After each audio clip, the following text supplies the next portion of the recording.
माजी ले इजे Valentine gini sibu yari kaya we yari dino madi pukla we hari lo jare mate ken changde Valentine da rose pi ye sanai khudo pi ye sanai khuji oh pare hore nang chalong pa dai na ro sam hap ni ma ai Delhi hat se du ga koi de ro puji Delhi hat yam ta nge ado aina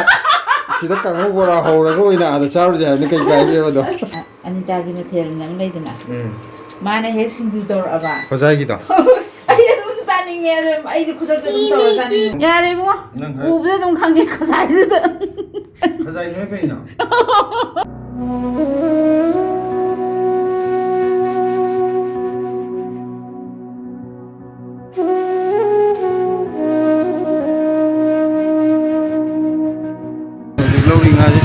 we the lore TKG ani makai di papati ani de hele ko si lore ye kitna mo jano ka bhaiya KG ani ga kare he na tare puglo wi mo lage mo semam jule me di sem na pi ba kan bane ado as sem to pu re yeng me ka taw ga man mon ko yam taw ko KG ani ga gram ya ngi de gram chani ma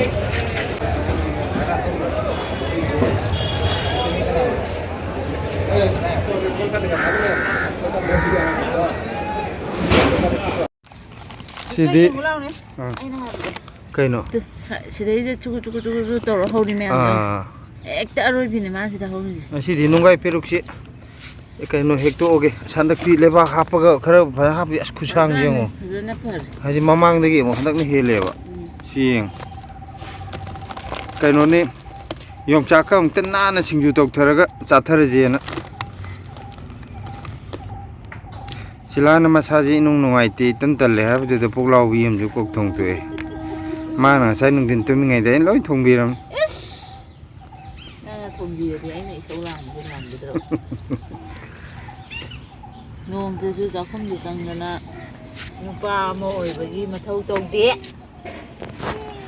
e aina loi cha ka thong thok ta na loi thambi na sit na na thambi na khut ta hamal la chari na tro nom khadok su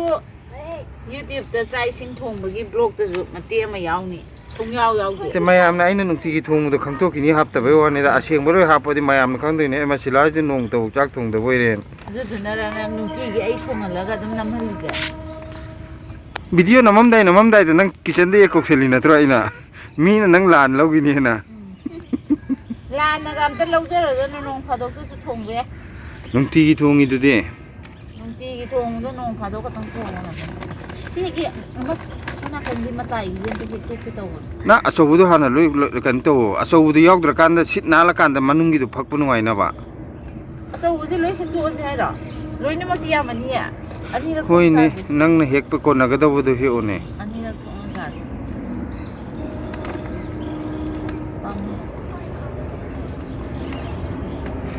ma khong ji thi na ka ba hadi ma khong ji yam na no ba Handakki makhong gi sangi dana hana sumai sang dewa hana na khoi tien mani na mana du khakte yam thatli dana si manam ji ko peruk manam do han ba di ka su yam na thawoi ru de ba hauti phangdram ni na si na best are dana adi cha ba su peruk ki flavor do phang ba manam de gi ka de mathang hora ko da ju phajana hora adi kan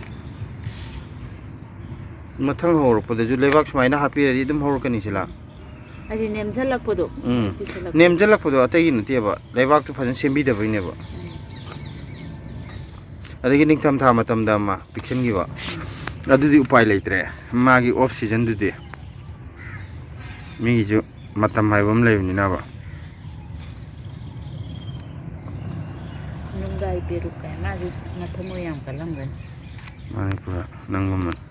hoi di peli hoi mu pet pa lai te ade kala ade hoi mu kan lai pon juma ma jo dum bani yeng bu thot thot law dra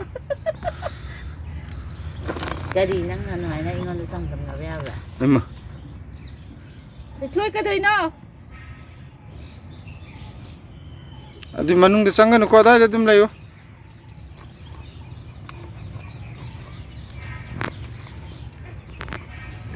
sena han jo amuk cha thokra bani adu di theng bani na khoi video na maktra ba tik khame na no bujina ꯐꯖꯅ ꯀꯩꯅꯣ ꯇꯧꯔꯦ ꯈꯜꯂꯒ ꯃꯇꯣꯟꯁꯨ ꯈꯨꯏꯔ ꯂꯣꯏ ꯀꯪꯉꯒ ꯀꯦꯜꯂꯤ ꯁꯤꯗꯁꯨ ꯑꯅꯤ ꯁꯨꯔꯦ ꯀꯦꯟꯕ ꯃꯃꯥꯡꯗ ꯑꯆꯧꯕꯁꯤꯅ ꯇꯧꯔꯝꯕꯒꯤ ꯐꯤꯕꯝꯗ ꯇꯧꯔꯤ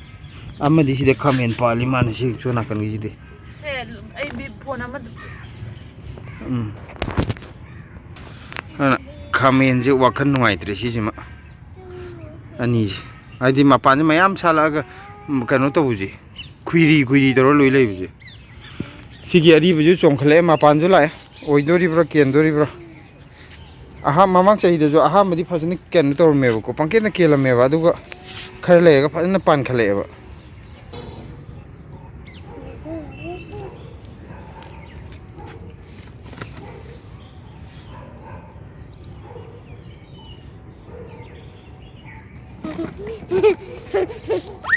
कैसे मीनो नंगिदुबा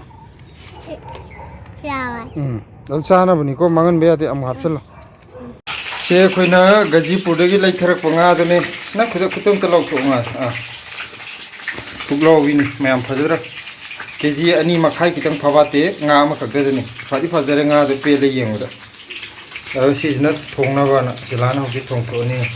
हे काव हे nganu mana होजि थोंथोनी सिलाना काहागिबा आइना वेलेंटाइन गी करी गुंबम त पीदे मी गिदि म्याम पिनारे बो मा हाइने खुद तु पीबे आदि nga जे ले जे वेलेंटाइन गी नि सुबु यारि का जो वी यार दिन मादि पुगलाव वी हार दि लोइजरे बाते केम चंगदे वेलेंटाइन द रोज पी ये सनाई खुदो पी ये सनाई खुजी ओ परे हौरे नंग चलों पान दाइना रोज हम हापनी अदुगा nga जे नाइ चातारे सनाई खुदो पिए कना मथौ लेदो कना न सनाई खुदो पिए समाज मांगन गे खली दो मखुत तुदे के नि अतोप दे पिदु जो माइन पिदे पिबदि है ओ पिसन नरिमनि कना नंग लैजु लैतना अरे नों फादो तो जो पियो तो लैके खगति न कइदो हाइनो अखोइ गिदि लैजु लैतना जो हाइरि अदुगा अदे अरे सादना जो सुमा नि हबा दुने न हाइनि आई अरे बसुसा सादे मथौ लेदो कना न सनाई खुदो पि लके मकोक के वेलेंटाइन सु लोइरे सिला एनिवर्सरी सु लोइरे बर्थडे सु लोइरे करिनो ज्ञानम तादे सिंगा मकोक सिने नंग चमान मी कइनो मसके सिदे ngaje am saure ba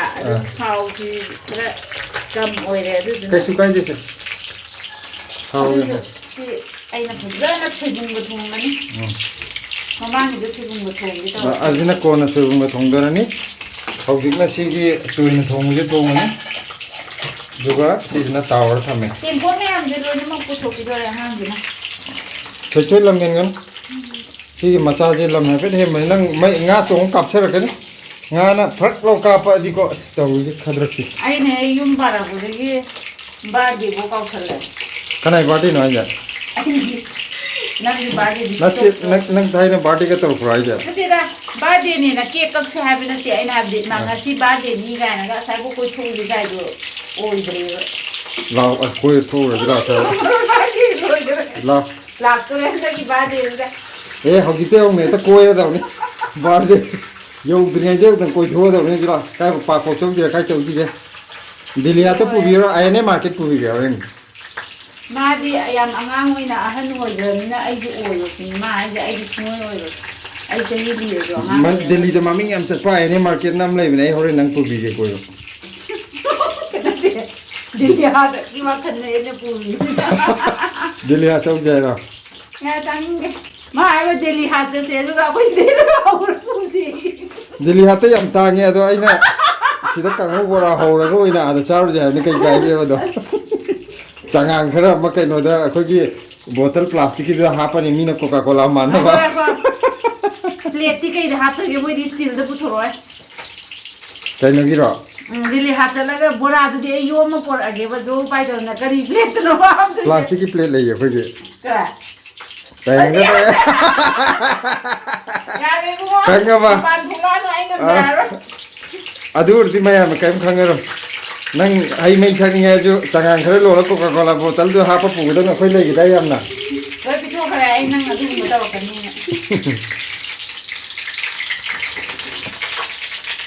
मया मखा मु थोंदबदो मु येंगागे आई जे का आई देगी ने आई तौजे मादी वारी मान तक nga ले रुबै वारे दिन ते ngasi ki chak tu कमाइन तौरिनो सिने आइना खलिजे चाक सि येंगु द चाक सि यावरमद्रे सा आइना साइबा नंगी चाक सरुप तो खरा लहरो आई कनो तौरगे अदुगा चाक तु येंगे दो चाक तु यावरमद्रे ꯑꯗꯨꯒ ꯃꯥꯅ ꯏꯁ ꯅꯪ ꯂꯣꯏ ꯆꯥꯔꯣꯒ ꯍꯥꯏꯖꯜꯂꯦ ꯀꯨꯀꯔꯗꯨꯃ ꯃꯅꯥꯛꯇ ꯊꯥꯡꯖꯤꯟꯕꯤꯔꯦ ꯀꯨꯀꯔꯗ ꯑꯌꯥꯎꯕꯩꯗꯣ ꯂꯣꯏ ꯆꯥꯔꯣꯅ ꯑꯗꯨꯒ ꯑꯃꯨꯛ ꯏꯀꯥꯏ ꯈꯪꯗꯒꯤ ꯑꯁꯤ ꯕꯗꯅꯥꯝꯁꯦ ꯑꯃꯨꯛ ꯄꯤꯅ ꯍꯣꯠꯅꯔꯤꯁꯦ ꯑꯃꯨꯛ ꯃꯥꯗꯤ ꯆꯥꯛ ꯂꯥꯝꯃꯗꯤ ꯃꯤꯒꯁꯦ ꯑꯝꯇ ꯎꯗꯦ ꯆꯥꯛꯀꯁꯦ ꯌꯥꯝ ꯊꯟꯊꯟ ꯆꯥꯏ ꯅꯠꯇꯦ ꯅꯪ ꯀꯨꯀꯔꯗꯨꯃ ꯄꯤꯕꯗ ꯅꯪ ꯆꯥ ꯉꯝꯗꯦꯅ ꯑꯃꯨꯛ ꯈꯥꯏꯗꯣꯔꯛꯏꯗꯨꯗꯤ ꯈꯥꯏꯗꯣꯔꯛꯄ ꯅꯠꯇꯦ ꯅꯪꯒꯤ ꯅꯁꯛꯇꯨ ꯎꯕꯗ ꯑꯩꯅ ꯅꯠꯇꯦ ꯈꯥꯏꯗꯣꯔꯛꯄ꯭ꯔꯥ ꯈꯥꯏꯗꯣꯔꯛꯇꯕ꯭ꯔꯥ ꯍꯦꯛ ꯈꯥꯏꯗꯣꯔꯛꯇꯕꯗ ꯑꯩ ꯁꯝ ꯑꯃꯅꯤ ꯌꯥꯎꯁꯦ ꯂꯣꯏ ꯇꯥꯡꯒꯦꯅ ꯍꯥꯏꯌꯨꯅꯦ ꯈꯥꯏꯗꯣꯔꯛꯇꯦ ꯍꯥꯏꯕ ꯅꯠꯇꯤꯌꯦ ꯅꯪ ꯆꯥꯅꯤꯡꯕ ꯅꯪꯗꯤ ꯌꯥꯝ ꯆꯥꯅꯤꯡꯉꯤꯗꯨꯗꯤ ꯀꯔꯤ ꯆꯥꯅꯤꯡꯉꯥꯏ ꯀꯩꯝ ꯆꯪꯗꯦ ꯆꯥꯛꯇꯨꯕꯨ ꯀꯃꯥꯏꯅ ꯆꯥꯗꯣꯏꯅꯣ ꯑꯩ ꯀꯔꯤꯅꯣ ꯚꯤꯗꯤꯑꯣꯁꯤꯅ ꯈꯪꯍꯧꯗ꯭ꯔꯦ ꯈꯞꯄꯤꯁꯤꯅ ꯉꯁꯤꯁꯦ ꯈꯪꯕ꯭ꯔꯥ ꯌꯥꯝꯅ ꯅꯣꯛꯅꯤꯡꯕ ꯊꯧꯗꯣꯛ ꯑꯃ ꯊꯣꯛꯑꯦꯕ ꯆꯒꯦꯝꯄꯣꯝꯕ ꯊꯤꯜꯂꯛꯑꯦꯕꯀꯣ ꯑꯩꯈꯣꯏ ꯁꯤꯗ ꯂꯩꯃꯤꯟꯅꯕ ꯏꯅꯥꯎꯄꯤꯗꯨꯅ ꯑꯗꯨꯒ ꯃꯣꯏꯗꯤ ꯌꯦꯟ ꯊꯥꯛꯏꯖꯥꯠꯅꯤꯗꯅ ꯑꯩꯗꯤ ꯌꯦꯟꯅꯦꯗꯣ ꯈꯪꯗꯦꯕ ꯌꯣꯡꯆꯥꯛ ꯈꯟꯗꯅ ꯆꯥꯈꯤ ꯑꯗꯨꯗꯨꯒ ꯃꯇꯣꯡ ꯑꯃ ꯌꯥꯎꯔꯛꯄꯗ ꯀꯀꯥ ꯁꯤ ꯌꯦꯟ ꯅꯠꯇ꯭ꯔꯣ ꯀꯀꯥꯅ ꯅꯠꯇꯦ ꯉꯥ ꯑꯌꯥꯏꯕ ꯑꯣꯏꯔꯝꯒꯅꯤ ꯂꯥꯁꯇ ꯌꯦꯟ ꯑꯣꯏꯅ ꯂꯩꯔꯝꯃꯦ ꯑꯩꯗꯣ ꯉꯁꯤꯗꯤ ꯋꯥꯈꯟꯁꯦ ꯅꯨꯡꯉꯥꯏꯇꯦ ꯃꯤꯊꯥꯏ ꯆꯥꯔ ꯈꯥꯡꯉꯦ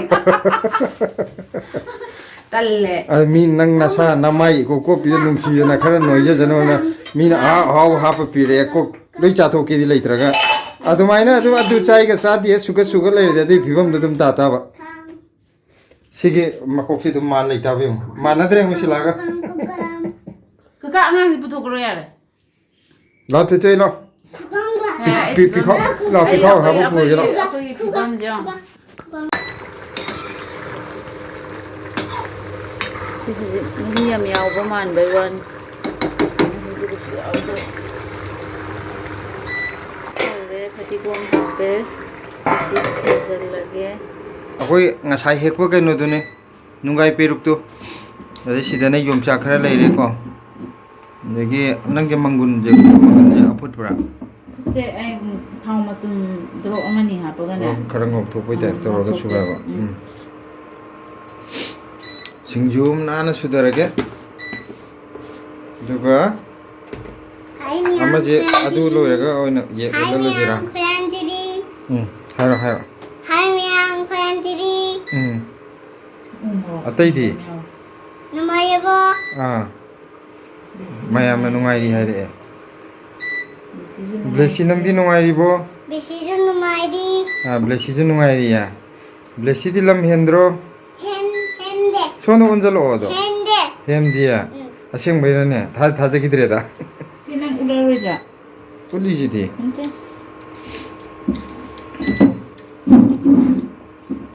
ꯑꯩꯈꯣꯏꯒꯤ ꯄꯦꯔꯨꯛ ꯑꯃꯗꯣ ꯐꯪꯗ꯭ꯔꯒꯁꯨ ꯁꯤꯁꯤꯅ ꯃꯥꯁꯤ ꯄꯧꯇꯛꯅ ꯁꯣꯏꯕ ꯁꯤꯁꯤꯅ ꯍꯥꯎ ꯃꯌꯥꯝ ꯌꯦꯡꯉꯨ ꯁꯤꯡꯖꯨꯁꯦ ꯁꯤꯡꯖු ꯄꯥꯝꯕ ꯀꯥꯡꯕꯨꯗꯤ ꯍꯥꯎꯅꯤ ꯑꯗꯨꯝ ꯈꯜꯂꯝꯅꯤ ꯁꯤꯡꯖු ꯄꯥꯝꯗꯕꯒꯗꯤ ꯈꯪꯗ꯭ꯔꯦ ꯑꯗꯨ ꯌꯨꯝꯂꯣꯝꯗꯒꯤ ꯃꯤꯁꯦ ꯑꯌꯥꯝꯕꯅꯗꯤ ꯄꯥꯝꯃꯝꯒꯅꯤ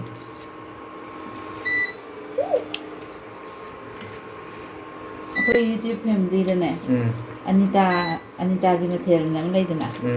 ꯃꯥꯅ ꯍꯦꯛ ꯁꯤꯡꯖꯨ ꯇꯧꯔꯛꯑꯕ ꯍꯣꯖꯥꯏꯒꯤꯗꯣ ꯑꯩ ꯑꯗꯨꯝ ꯆꯥꯅꯤꯡꯉꯦ ꯑꯗꯨꯝ ꯑꯩꯁꯨ ꯈꯨꯗꯛꯇ ꯑꯗꯨꯝ ꯇꯧꯔ ꯆꯥꯅꯤꯡꯕꯗꯣ ꯑꯗꯨꯃꯥꯏꯅ ꯄꯣꯛꯑꯦ ꯍꯥꯏꯕ ꯃꯥꯅ ꯁꯤꯡꯖꯨ ꯑꯗꯣ ꯑꯅꯤꯇꯥ ꯊꯣꯡꯕꯁꯦ ꯌꯥꯝꯅ ꯀꯩꯅꯣꯁꯨ ꯍꯥꯎꯗꯧꯕ ꯍꯥꯏꯗꯤ ꯃꯥꯅ ꯕꯣꯔꯥꯒ ꯍꯧꯕꯗꯣ ꯌꯥꯝ ꯍꯥꯎꯗꯧꯁꯨ ꯃꯥꯟꯕꯅꯦ ꯆꯥꯅꯤꯡꯕ ꯄꯣꯛꯄ ꯑꯃ ꯐꯥꯎꯕꯗꯣ ꯍꯦꯛ ꯃꯥꯅ ꯍꯦꯛ ꯁꯤꯡꯖꯨꯁꯨ ꯃꯥꯁꯦ ꯆꯥꯒꯟꯕ ꯃꯥꯜꯂꯦꯕ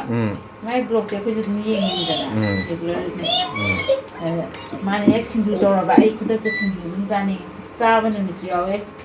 ꯆꯥꯗ꯭ꯔꯒꯅ ꯂꯩꯇꯕ ꯅꯨꯃꯤꯠꯇ ꯑꯗꯣ ꯑꯅꯤꯇꯥ ꯑꯩꯈꯣꯏ ꯍꯣꯖꯥꯏꯔꯣꯝ ꯂꯥꯛꯑꯗꯤ ꯅꯣꯡꯃ ꯅꯣꯏꯒꯤꯗ ꯁꯤꯡꯖꯨ ꯆꯥꯕꯗꯤ ꯁꯣꯏꯗ꯭ꯔꯦ ꯕꯣꯔꯥꯒ ꯀꯣꯏꯊꯤ ꯊꯤꯔꯒ ꯂꯥꯛꯇꯣꯏꯅꯦ कोई ठीक है आके